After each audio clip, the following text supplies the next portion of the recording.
नमस्कार, मैं जर्नलिस्ट रोहित शर्मा। आप मेरे साथ में हैं दिल से रुखी चैनल में। दोस्तों, आज की इस महत्वपूर्ण पॉलिटिकल चर्चा में मैं धौलपुर के बाहुबली गिरिराज मलिंगा और लाल डायरी वाले भाई साहब राजेंद्र सिंह गुड़ा की एक संयुक्त रोचक स्टोरी आपके सामने लेकर आया हूं। आप अंत तक इस वीडियो को देखिएगा, लेकिन इससे पहले मैं आपके सामने दो महत्वपूर्ण जानकारियाँ शेयर करना चाहूँगा। पहली जानकारी तो ये है कि राजस्थान में 16वीं विधानसभा के 90% सवालों के जवाब भजनलाल सरकार के मंत्रियों ने दे दिए हैं। 10% सवालों के जवाब बचे हैं, जिनके लिए बाकायदा विधानसभा अध्यक्ष वासुदेव देवनानी ने मंत्रियों को पाबंद किया है कि आप अगले 2-3 दिन में यानी 30 जनवरी तक या 31 जनवरी तक हर हाल में जब विधानसभा का बजट सत्र शुरू हो उससे पहले आपको 10% सवालों के जवाब भी देने होंगे। तो ये राजस्थान के इतिहास में पहली बार, राजस्थान विधानसभा के इतिहास में ये पहली बार देखने को मिला है जब मंत्रियों ने विधायकों की ओर से पूछे गए सभी सवालों के जवाब, अधिकांश सवालों के जवाब अब तक दे दिए हैं। यानी 90% सवालों के जवाब देने का मतलब यानी अधिकांश सवालों के जवाब मंत्रियों ने दे दिए हैं। तो ये एक बहुत अच्छी व्यवस्था वासुदेव देवनानी ने जिस तरह से एक प्रेशर बनाए रखा मंत्रियों पर, उसका एक अच्छा नतीजा सामने आया है। उसके अलावा वासुदेव देवनानी ने साफ कहा है कि अब प्रश्नकाल के दौरान ही नहीं बल्कि शून्यकाल और ध्यानाकर्षण प्रस्ताव के दौरान भी राजस्थान विधानसभा में जब सदन की कार्रवाई चलेगी उस समय संबंधित विभाग के अधिकारियों को वहां पर हर हाल में रहना ही होगा।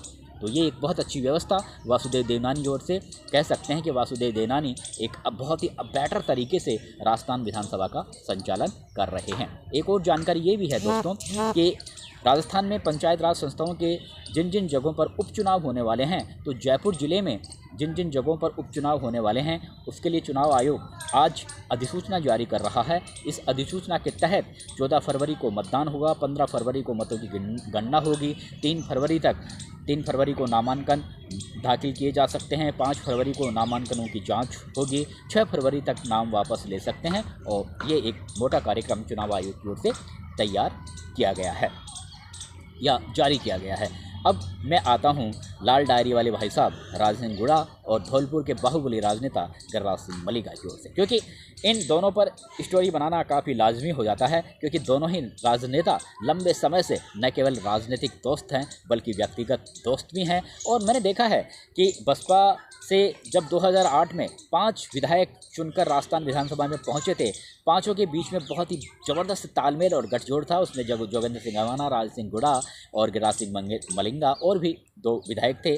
बहुत ही साथ साथ रहना, साथ साथ बैठना, एक डिसीज़न लेना, और शायद इसी बदौलत उन्होंने एक साथ बसपा छोड़कर कांग्रेस पार्टी को ज्वाइन किया और अशोक गहलोत को मुख्यमंत्री बनाने में उस समय एक बड़ी भूमिका उन्होंने निभाई। और फिर इसी तरह की भूमिका 2018 के विधानसभा चुनावों में भी, यानी अशोक गहलोत को 2 बार मुख्यमंत्री बनाने में बसपा से कांग्रेस पार्टी में आए विधायकों का बहुत बड़ा रोल रहा। उसमें राजेंद्र सिंह गुड़ा, जोगेंद्र सिंह अवाना जैसे विधायकों का काफ़ी रोल रहा। तो ये जो इनकी दोस्ती है गिरिराज मलिंगा और राजेंद्र सिंह गुड़ा की, वो देखते ही बनती है। और दोनों अपने अपने इलाके के कह सकते हैं बाहुबली नेता इन्हें कह सकते हैं, क्योंकि राजेंद्र सिंह गुड़ा भी बेखौफ निडर होकर उनकी एक भाषण शैली का जो अंदाज होता है काफ़ी निराला होता है। हालांकि जितना उनका जोशीला भाषण होता है राजेंद्र सिंह गुड़ा का, उतना ही वो बीच बीच में व्यंग्यात्मक तरीके से अपने विरोधियों पर वार भी करते हैं। तो उन भाषणों को सुनकर तालियों की गड़गड़ाहट भी अपने आप ही सुनने को मिल जाती है। और उसी तरह की गड़गड़ाहट अभी पिछले दिनों जब धौलपुर में महाराणा प्रताप की मूर्ति का अनावरण का कार्यक्रम हुआ, और इस पूरे कार्यक्रम के जो संचालक थे वो गिरिराज सिंह मलिंगा थे। और इस सभा में मध्य प्रदेश विधानसभा के अध्यक्ष नरेंद्र सिंह तोमर, केंद्रीय मंत्री गजेंद्र सिंह शेखावत, प्रताप सिंह खाचरियावास और भी बहुत से बड़े बड़े राजपूत समाज के नेता वहां पर आए थे। अशोक गहलोत के काफ़ी करीबी धर्मेंद्र राठौड़ भी उस कार्यक्रम में मौजूद थे। और राजस्थान और मध्य प्रदेश के अलावा और अन्य स्टेटों के भी दबंग राजनेता, राजपूत समाज के दबंग राजनेता वहां पर आए थे। बड़ी संख्या में वहां पर लोग भी थे। राजपूत समाज के लोगों का तो वहां जमावड़ा होना लाजमी है। इसके अलावा अन्य जातियों बिरादरी के लोग भी वहाँ पर आए थे। लेकिन ये जो पूरी सभा थी, इस सभा में जो मंच सजा था, उस मंच में बीजेपी के भी नेता थे, राजपूत समाज के, कांग्रेस पार्टी के भी थे, अन्य समाजों के वहाँ पर नेता थे। इसलिए राजनीति होना तो लाजमी है। लेकिन ज़्यादातर समय वक्ताओं ने जिस तरह का वहाँ पर भाषण दिया, उसको सुनने के बाद में ऐसा लगा कि ये जो पूरा कार्यक्रम था वो कहीं ना कहीं पूरी तरह से, हालांकि कार्यक्रम तो तानसेन जयंती के अवसर पर महाराणा प्रताप की मूर्ति के अनावरण का कार्यक्रम था, लेकिन कहीं ना कहीं राजपूत समाज को ये बात बुरी तरह से खटक रही है कि हाल ही में जिस तरह से गिरिराज मलिंगा को जब सुप्रीम कोर्ट के आदेश के बाद में उन्हें सरेंडर होना पड़ा तो बिजली विभाग के अधिकारियों से मारपीट करने के आरोप में तो उन्हें आधा किलोमीटर पैदल पुलिस लेकर गई उन्हें। तो ये जो पीड़ा है, इस बात को लेकर, इस घटना को लेकर राजपूत समाज में काफ़ी आक्रोश है, नाराज़गी है। और वो नाराज़गी इस मंच पर जब राजपूत समाज के नेताओं ने जब उनका भाषण हुआ तो उस भाषण में भी सुनने को मिली। और उसमें राजेंद्र सिंह गुड़ा ने तो ज़बरदस्त तरीके से जोशीले अंदाज में जो भाषण दिया, उन्होंने तो पूरी गाथा खोल कर रख दी राजपूत समाज की। और उन्होंने वो बात भी वहाँ पर समझाने का प्रयास किया कि गिरिराज मलिंगा को जिस तरह से आप दलित विरोधी क्यों मानते हो, राजपूत समाज हमेशा हर जाति और बिरादरी का लाडला रहा है, प्यारा रहा है। और हिंदुस्तान को हिंदुस्तान बनाने में और लोकतांत्रिक व्यवस्था को बनाए रखने में राजपूत समाज ने बहुत बड़ी भूमिका निभाई है। ये बात राजेंद्र सिंह गुड़ा समझाने का प्रयास कर रहे थे और वो ये बताना चाह रहे थे कि राजपूत समाज दलितों का कभी भी विरोधी नहीं है। शायद वो ये इस तरह से समझाना चाह रहे थे कि जब बिजली विभाग के अधिकारियों के साथ जब मारपीट के आरोप में जो जेल हुई गिरिराज मलिंगा को, उसके बाद में कहा जाने लगा था कि गिरिराज सिंह मलिंगा दलितों के खिलाफ है, दलित लोगों के खिलाफ है। तो शायद उसी के प्रत्युत्तर में राजेंद्र सिंह गुड़ा सभा में यह समझाने का प्रयास कर रहे थे कि राजपूत समाज हमेशा हर जाति और बिरादरी का लाडला रहा है। और वो इस तरह से समझा रहे थे कि जो भीमराव अंबेडकर हैं, जिन्हें एक दलितों का मसीहा माना जाता है, उनकी जो शिक्षा करवाई थी वो बड़ौदा के जो महाराजा थे गायकवाड़, जो राजपूत समाज से ताल्लुक़ रखते थे, उनकी वजह से उन्हें शिक्षा मिली थी। राजेंद्र सिंह गुड़ा ने ये भी कहा कि विश्वनाथ प्रताप सिंह जो प्रधानमंत्री थे, उन्होंने ही बाबा भीमराव अंबेडकर को भारत रत्न दिया था।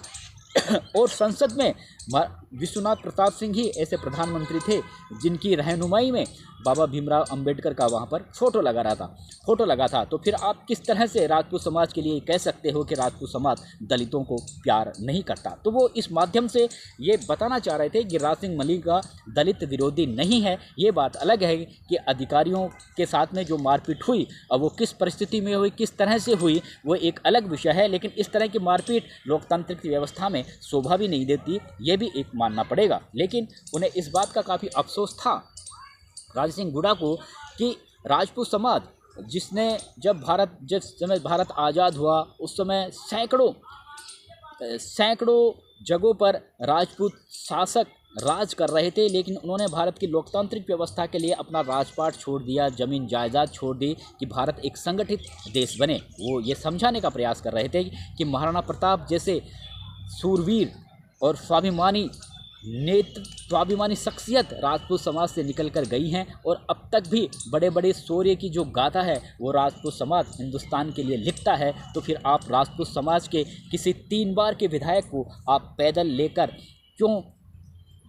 लेकर चलना क्या ये शोभा देता है? ये बात उन्होंने कही, बड़ी प्रमुखता से कही। और ये बात प्रताप सिंह खाचरियावास ने भी कही कि 3 बार के विधायक को आप इस तरह से लंबा सफ़र करके क्यों लेके गए, आपकी क्या मंशा थी? तो उन्हें ये सता रहा था कि कहीं ना कहीं गिरिराज मलिंगा की छवि को धूमिल करने के लिए जानबूझकर पुलिस की ओर से इस तरह की कार्रवाई को अंजाम दिया गया, जानबूझकर उन्हें पैदल लेकर ले जाया गया। और शायद इसी मकसद से गिरिराज मलिंगा अपनी ये ताकत दिखाना चाहते थे, राजनीतिक ताकत दिखाना चाहते थे कि भले ही मुझे सरेंडर करना पड़ा हो, लेकिन मेरी लोकप्रियता पूरे धौलपुर ज़िले में है।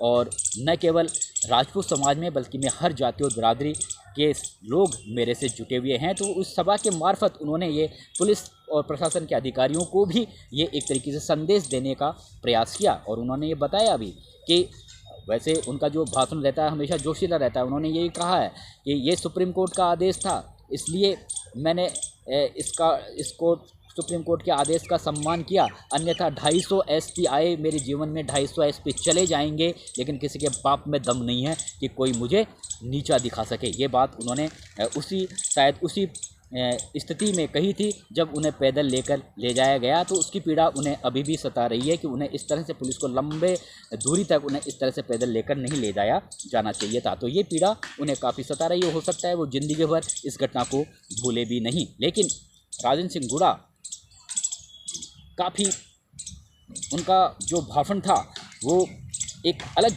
मिजाज का उन्होंने भाषण दिया। हालांकि वो इस तरह के भाषण देते रहते हैं। उन्होंने एसपी के लिए ये तक कह दिया कि एसपी, हालांकि ये बातें उन्होंने अपने इधर जब कई बार उन्होंने इस तरह की बातें कही है कि आईपीएस और आईएएस के लिए कि ये तो जब पढ़ते थे, जब कॉकरोच से और मेंढक से डरा करते थे, इनकी क्या औकात है कि राजपूत समाज को झुका सके या नीचा दिखा सके। ये बातें उन्होंने उस दिन भी कही, यानी वो खुले तौर पर आईपीएस अधिकारियों को चैलेंज देते हुए दिखे। उन्होंने ये बताने का प्रयास किया कि राजपूत समाज को आप कमज़ोर नहीं समझे। उन्होंने ये भी कहा कि राजपूत समाज ने अगर भारतीय जनता पार्टी के साथ अगर जुड़ा है तो वो उसने सिर्फ समर्थन दिया है, आत्मसमर्पण नहीं किया है राजपूत समाज ने। उन्हें एक बहुत बड़ी बात बोली। हालांकि ये बिल्कुल ऐसा है कि कुछ सालों से राजपूत समाज वैसे तो आज़ादी के बाद से ही राजपूत समाज हमेशा भारतीय जनता पार्टी के साथ खड़ा नज़र आया है, लेकिन अभी पिछले कुछ सालों से कहीं ना कहीं राजपूत समाज और भारतीय जनता पार्टी के बीच में दूरियां भी जरूर आई है, और शायद ये दूरियां इन्हीं वजहों से, इन्हीं कारणों की वजह से लगातार आती जा रही है। उन्होंने ये भी कहा, उन्होंने इस बात का भी जिक्र किया कि अगर उन्होंने ये बताने का प्रयास किया अपने भाषण के माध्यम से कि अगर कांग्रेस पार्टी की सरकार होती, यानी ये वो उन क्षणों को याद कर रहे हैं जब गहलोत मुख्यमंत्री थे 2 बार, यानी 2008 और 2018 में जब गहलोत मुख्यमंत्री थे, और उस समय राजेंद्र सिंह हुड्डा की काफ़ी तूती बोलती थी सरकार के अंदर, गहलोत के काफ़ी करीबी थे, विश्वास पात्र थे। उस घटना का वाकया याद करते हुए उन्होंने कहा कि अगर कांग्रेस पार्टी की सरकार होती और मलिंगा को अगर कोई अधिकारी ऐसे पैदल लेकर जाता तो मैं मुख्यमंत्री के पांव पर पांव रख देता। इतनी बड़ी बातें उन्होंने उस सभा में अपने भाषण के दौरान बोली। लेकिन राजेंद्र सिंह हुड्डा जी, ये बात अलग है कि आपने जो लाल डायरी का मुद्दा उठाया था, उस मुद्दे का क्या हुआ? आप उस मुद्दे को लेकर चुपचाप क्यों बैठे हो? विधानसभा चुनावों के दौरान तो आपने बहुत बढ़ चढ़ के बातें कही, और जब गहलोत सरकार के खिलाफ अंतिम दिनों में आपने जिस तरह से लाल डायरी, जब आपको मंत्रिमंडल से बाहर का रास्ता दिखा दिया गया, उसके बाद में आपने अशोक गहलोत और उनके पुत्र वैभव गहलोत के को लेकर जिस कई तरह की आपने बातें कही, लाल डायरी का जिक्र करके आप पूरे हिंदुस्तान में चर्चित भी हुए। यहाँ तक कि लाल डायरी का जिक्र प्रधानमंत्री नरेंद्र मोदी की ज़ुबान पर भी सुनने को मिला भाषण के दौरान। जब प्रधानमंत्री नरेंद्र मोदी आते थे तो कहते थे कि हाँ, वे जो लाल डायरी के जो पन्नों में जो रहस्य छिपा है, वो एक एक पन्ने का रहस्य उजागर होगा, सच सामने आएगा। लेकिन अब लाल डायरी के बारे में ना तो राजेंद्र सिंह हुड्डा बात या कोई बात बोलते हैं, और ना ही राजस्थान में और केंद्र में भारतीय जनता पार्टी की सरकार है लाल डायरी को लेकर बिल्कुल शांत हो गए हैं। तो क्या हम ये मान लें कि ये जो लाल डायरी वाला जो मामला था, ये कोप कल्पित था, या सिर्फ एक चुनावों के मद्देनज़र सिर्फ बेनिफिट हासिल करने के लिए इस जानबूझकर इस तरह के मामले को उछाला गया? क्या हम ये मान लें, क्योंकि इस तरह की चर्चाएं अब आम जन में सुनने को मिल रही है कि एक समय ऐसा था कि लाल डायरी के माध्यम से राजेंद्र सिंह हुड्डा बड़े बड़े आरोप लगाते थे। वो कहते थे कि लाल डायरी में ये भी लिखा हुआ है कि अखिल भारतीय कांग्रेस कमेटी को कितना पैसा हर महीना राजस्थान से जाता है, किस किस नेता के पास जाता है, ताकि जब मुख्यमंत्री चयन की बारी आए तो एक तरीके से उनका पक्ष, केंद्रीय पार्टी के नेता उनका पक्ष ले ले, यानी गहलोत का पक्ष ले ले। ये तमाम तरह की बातें। आरसीए में धर्मेंद्र राठौड़ के बारे में उन्होंने जिक्र किया था कि धर्मेंद्र राठौड़ ने राजस्थान के कई जिला क्रिकेट संघ को अपने प्रभाव में लिया। ये सारी बातें लाल डायरी में लिखे होने की बातें उन्होंने कही थी, और उन्होंने कहा था कि लाल डायरी में बहुत बड़े बड़े गहरे रहस्य हैं गहलोत सरकार के। लेकिन अब वो सारे गहरे रहस्य बिल्कुल दबे रह गए हैं पन्नों में। अब तो लोग ये भी कहते हैं कि वो सिर्फ पन्ने थे, लाल डायरी थी, उस पन्नों में कुछ लिखा हुआ नहीं था। इस तरह की बातें बोलेंगे जब आपने चुनावों के दौरान इस मुद्दे को पूरे देश भर में चर्चा का विषय बना दिया। प्रिंट मीडिया, इलेक्ट्रॉनिक मीडिया आपकी उस समय इंटरव्यू ले रहे थे, और आप इंटरव्यू में बराबर कह रहे थे कि मेरे पास में बहुत से रहस्य हैं। लेकिन उन रहस्यों का, उन पन्नों का क्या हुआ? अब तक उनके बारे में ना केंद्र सरकार कुछ कर रही है, ना राजस्थान सरकार कुछ कर रही है, और ना ही आप कुछ बोल रहे हो राजेंद्र सिंह हुड्डा जी। तो थोड़ा लाल डायरी के पन्नों का रहस्य भी जनता के सामने आप लाओ। नमस्कार दोस्तों।